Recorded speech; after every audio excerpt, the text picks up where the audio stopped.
ميت وإنهم ميتون صدق الله العظيم۔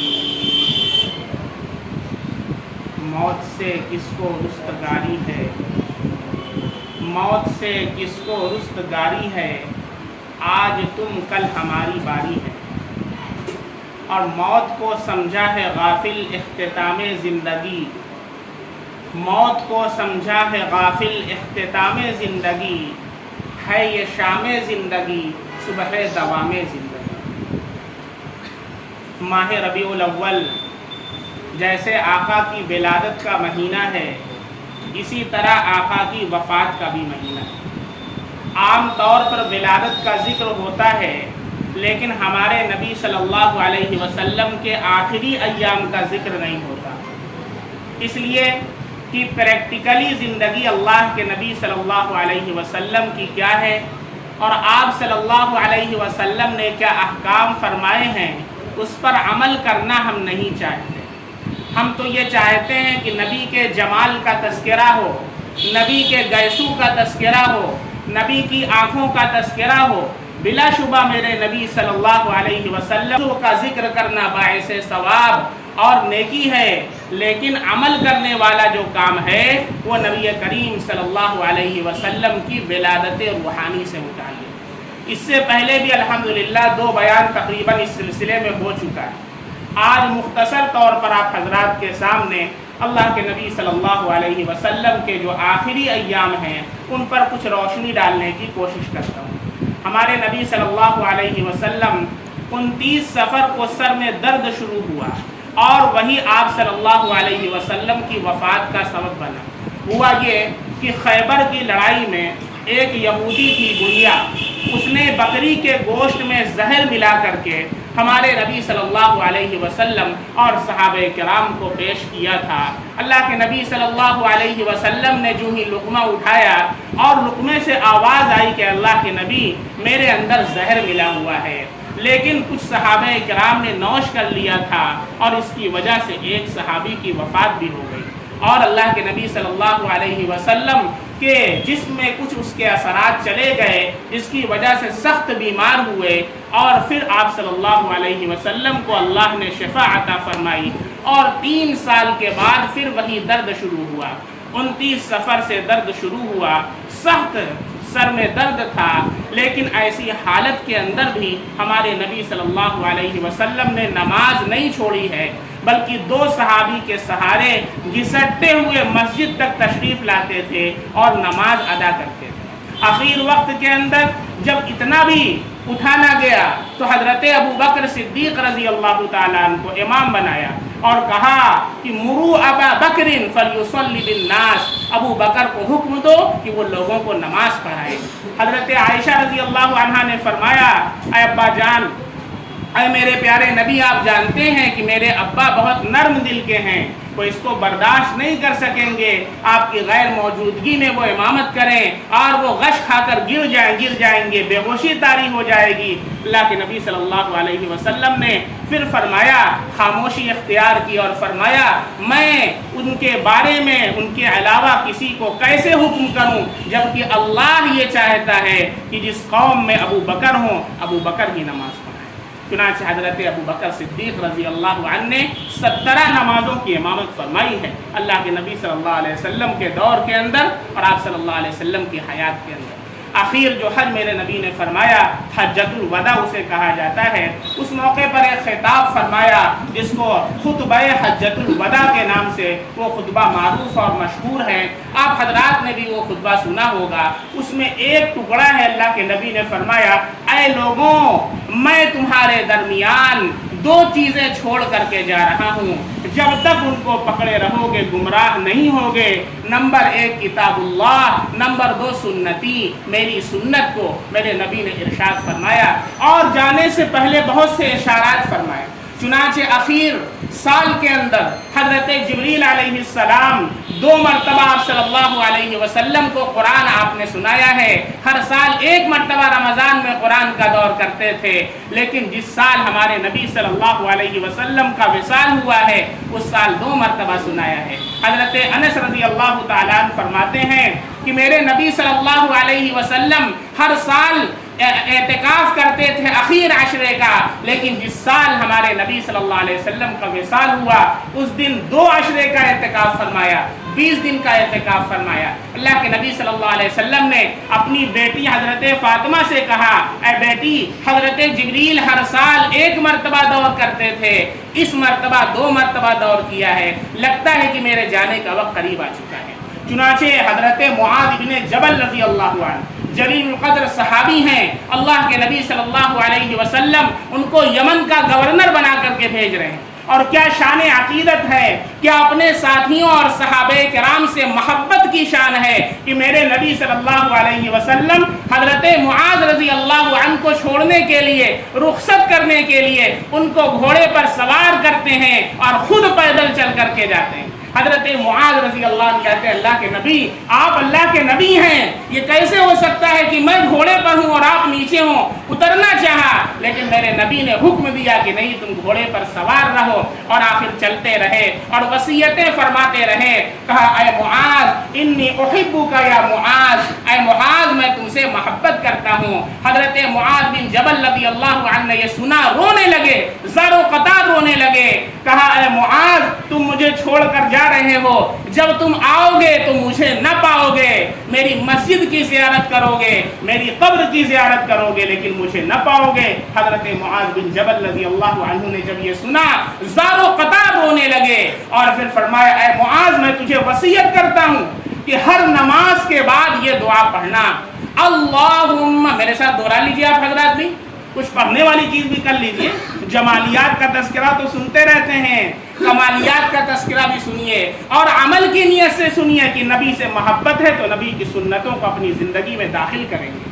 اگر عاشق نبی ہیں، اللہ کے نبی سے محبت کرنے والے ہیں، تو یہ عہد کیجئے اور وعدہ کیجئے کہ روزانہ اللہ کے نبی کی ایک سنت کو اپنی زندگی میں ہم داخل کریں گے اور لوگوں کو اللہ کے نبی کی سنتوں کے بارے میں بتائیں گے۔ میرے نبی صلی اللہ علیہ وسلم نے دعا سکھائی ہے، اللہم اعنی علی ذکرک وشکرک وحسن عبادتک۔ ہر نماز کے بعد حضرت معاذ بن جبل رضی اللہ عنہ کو وصیت فرمائی یہ دعا کرنا۔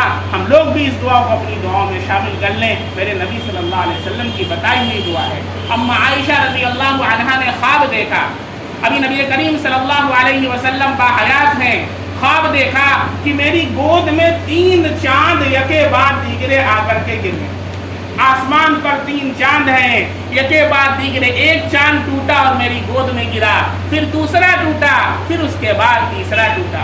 حضرت ابوبکر صدیق رضی اللہ عنہ یہ بہت بڑے تعبیر بیان کرنے والے، خواب کی تعبیر کے اندر مہارت رکھا کرتے تھے۔ اپنے ابا کے پاس آئیں اور کہا کہ ابا جان میں نے یہ خواب دیکھا ہے، اس کی کیا تعبیر ہے؟ ان کو سنا اور سن کر کے خاموشی اختیار کر لی، کوئی جواب نہ دیا۔ کہ ہمارے نبی صلی اللہ علیہ وسلم کا وصال ہو گیا تو کہا کہ بیٹی جو تو نے خواب بیان کیا تھا اس خواب کا ایک چاند گر چکا ہے، تیری گود میں گرے، مطلب حجرہ عائشہ صدیقہ رضی اللہ عنہا کے اندر نبی کریم صلی اللہ علیہ وسلم کی قبر مبارک۔ فرمایا 2 چاند ابھی گرنے باقی ہیں، وہ بھی تیرے حجرے کے اندر ہوں گے، تیری گود کے اندر گریں گے۔ ایک مرتبہ میرے نبی صلی اللہ علیہ وسلم صحابہ کرام یوں بیان فرما رہے تھے، فرمایا کہ ایک بندے پر اللہ رب العزت نے 2 چیزیں پیش کی، ایک تو دنیا کی زیب و زینت پیش کی اور دوسری طرف اپنی ملاقات پیش کی۔ کس کو پسند فرماتے ہو؟ اس نے اللہ کی ملاقات کو پسند فرمایا۔ اتنا سننا تھا کہ ابو بکر صدیق رضی اللہ عنہ زار و قطار رونے لگے، اور سب لوگ نارمل وہ سوچیں کیا بات ہو گئی، کیوں رو رہے ہیں؟ اسی لیے ابو بکر کا لقب صدیق، نبی سے محبت کرنے والا، نبی کی بات کو سمجھنے والا۔ حضرت ابو بکر صدیق رضی اللہ عنہ زار و قطار رونے لگے، مجلس برخاست ہو گئی، سارے صحابہ اٹھ کر کے چلے گئے، لوگوں کو پتہ نہیں کیوں رو رہے تھے۔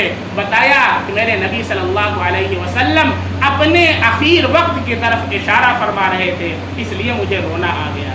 میرے نبی صلی اللہ علیہ وسلم بیٹھے ہوئے ہیں، صحابہ کرام ہیں، آپ صلی اللہ علیہ وسلم نے فرمایا کہ بھائی میرا وقت قریب آ چکا ہے، میرا وقت قریب آ چکا ہے۔ صحابہ کرام رونے لگے۔ صحابہ میں سے کسی نے پوچھا اللہ کے نبی آپ صلی اللہ علیہ وسلم کو کس کپڑے کا کفن دیا جائے؟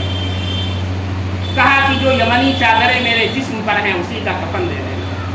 کہا کہ اللہ کے نبی آپ کی نماز کون پڑھائے گا؟ یہ جملہ کہتے ہوئے صحابہ رونے لگے۔ میرے نبی صلی اللہ علیہ وسلم نے فرمایا میرا جنازہ تیار کر کے حجرے میں رکھ دینا، سب سے پہلے میرے قرین حضرت جبریل نماز پڑھیں گے، پھر اسرافیل پڑھیں گے، پھر میکائیل پڑھیں گے، پھر تم میں سے ہر انسان آ کر کے انفرادی طور پر نماز پڑھیں۔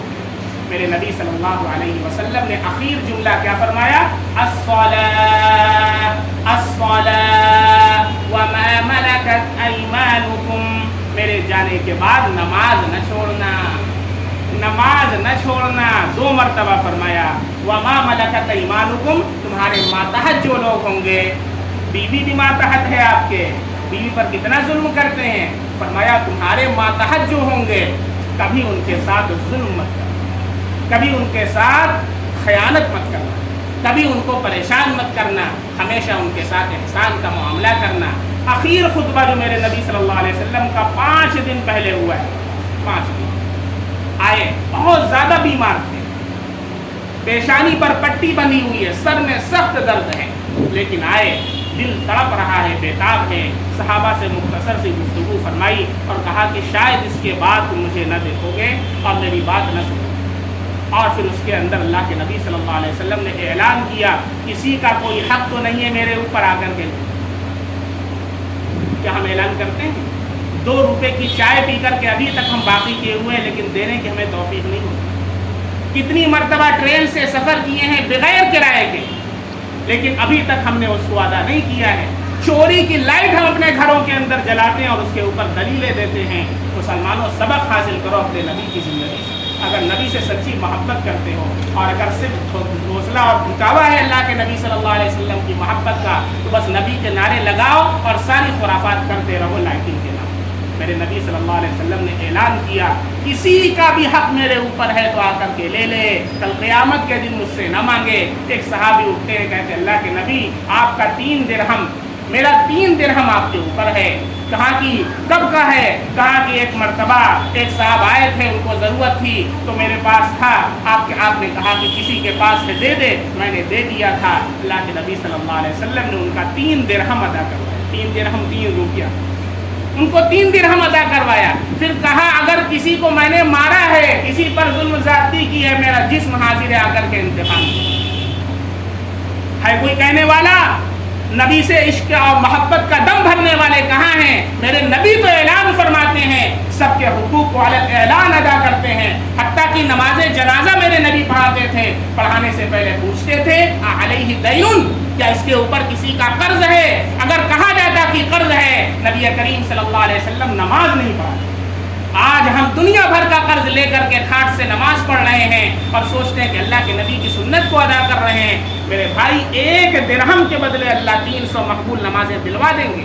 کل قیامت کے دن جس وقت کوئی دینے والا نہ ہوگا، ایک ایک نیکی کو انسان ترسے گا، ہماری مقبول نمازیں چلی جائیں گی۔ کل قیامت کے دن ہم کیسے اللہ کے نبی کے منہ کا سامنا کریں؟ خدا کے واسطے ابھی بھی موقع ہے، ربیع الاول ہے، تو اس لیے ہم صرف نبی صلی اللہ علیہ وسلم کا نعرہ نہ لگائیں، بلکہ آپ صلی اللہ علیہ وسلم کی سنت کو سیکھیں، آپ کی سیرت کو سیکھیں، آپ کے کردار کو اپنی زندگی کے اندر داخل کریں اور سچا عاشق نبی ہو کر کے پوری امت کے سامنے ایک عملی نمونہ پیش کریں، تاکہ لوگ اسلام کے اندر داخل ہوں اور آپ کے اخلاق کو، آپ کے معاملات کو دیکھ کر کے لوگ اسلام کو سیکھیں، نہ یہ کہ آپ کے اخلاق کو دیکھ کر کے لوگ اسلام سے دور چلے جائیں کہ مسلمان ایسے ہی ہوتا ہے، اتنا بڑا جھوٹا، اتنا بڑا دھوکے باز یہ مسلمان ہوتا ہے۔ ہماری وجہ سے خدا کی قسم بہت سے ایسے لوگ ہیں جو اسلام قبول کرنے سے دور ہیں، کیونکہ ہم نے جو سیرت پیش کی اللہ کے نبی کی، وہ سیرت میرے نبی کی نہیں ہو سکتی۔ ہم نے جو کردار پیش کیا ہے صحابہ کرام کا، وہ کردار صحابہ کا نہیں ہو سکتا، ایک جھوٹے شخص کا ہو سکتا ہے۔ اللہ کے واسطے آج توبہ کریں، اللہ کے نبی سے عہد کریں انشاءاللہ کہ آج کے بعد سے جتنی خیانتیں کی ہیں، ہم سب کی خیانت کے ساتھ معاملات کو صحیح کریں گے، امانت کو درست کریں گے، نبی کی سنت کو زندگی میں داخل کریں گے، نماز کو قضا نہیں کریں گے. میرے نبی 2 صحابی کے سہارے گھسٹ کر نماز پڑھنے آتے ہیں. ہم دکان پر بیٹھ کر کے نماز کو چھوڑ دیتے ہیں. میرے بھائی صرف جمعہ پڑھنا مسلمانی نہیں ہے. 5 وقت کی نماز اللہ کے نبی پڑھا کرتے ہیں. 5 وقت کی نماز کی نیت کریں انشاءاللہ. آج کے بعد سے ہم قضا نہیں کریں گے. تکبیر اولیٰ کے اہتمام کے ساتھ ہم انشاءاللہ نمازوں کی پابندی کریں گے اور سیکھ کر کے نماز پڑھیں گے. سیکھ کر کے جیسے اللہ کے نبی پڑھتے تھے. فارمیلٹی پوری نہیں کریں گے. کیسے کھڑے ہوتے تھے, کیسے پیر رکھتے تھے, کیسے ہاتھ اٹھاتے تھے, ہاتھ کہاں تک لے جاتے تھے, ہاتھ باندھتے کہاں تھے, ایک ایک چیز کو سیکھیں گے تو اللہ رب العزت آپ کو فٹنس کا بھی ماہر بنا دے گا اور دین کا بھی ماہر بنا دے گا. دنیا کا بھی فائدہ اور آخرت کا بھی فائدہ ہے. بیٹھ کر کے پانی پئیں گے, فریج میں سے نکالا اور گھڑ گھڑ کر کے اوپر پی گئے. ڈاکٹر کی ریسرچ ہے کہ آپ کو ہائیڈروسیل کی بیماری ہو جائے گی کھڑے ہو کر کے پانی پیتے. سنت تو الگ ہے, اللہ کے نبی کی سنت پر چلنے کا ثواب تو بہت ہے, لیکن دنیا کے اندر بھی اللہ رب العزت فوائد سے معلوم نہیں کریں گے مسلمانوں. یہ میرے نبی صلی اللہ علیہ وسلم کا پیارا طریقہ ہے اور میرے نبی صلی اللہ علیہ وسلم کا پیارا دین ہے. اللہ ہم سب کو اس پر عمل کرنے کی توفیق عطا فرمائے. نبی کریم صلی اللہ علیہ وسلم کا سچا عاشق بنائے. آپ کی سیرت کو اپنی زندگی میں داخل کرنے اور اس کو پوری دنیا تک پہنچانے کے لیے قبول فرمائے. وآخر دعوانا الحمدللہ.